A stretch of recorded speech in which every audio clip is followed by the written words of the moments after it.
السلام عليكم ورحمة الله تعالى وبركاته. بسم الله ما شاء الله لا قوة إلا بالله.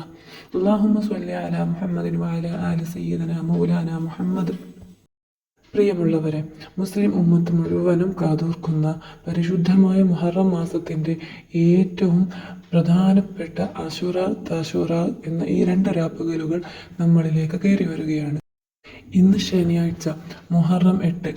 ഇന്നത്തെ മഗ്‌രിബോടുകൂടി മുഹറം മാസത്തിൻ്റെ 9ാം രാവ് ആഗതമാവുകയാണ്. ഈ പരിശുദ്ധമായ രാവിൽ ചൊല്ലേണ്ട ദിക്ർ സുബ്ഹാനല്ലാഹി വൽഹംദുലില്ലാഹി വലാ ഇലാഹ ഇല്ലല്ലാഹു അല്ലാഹു അക്ബർ എന്ന ഈ ദിക്ർ 70 പ്രാവശ്യം ചൊല്ലി ദുആ ചെയ്യുക.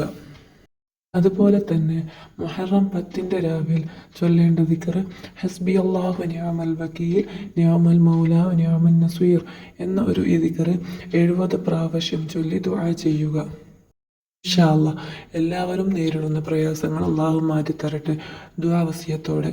അസ്സലാമു അലൈക്കും വറഹ്മത്തുള്ളാഹി തആല വബറകാതുഹു.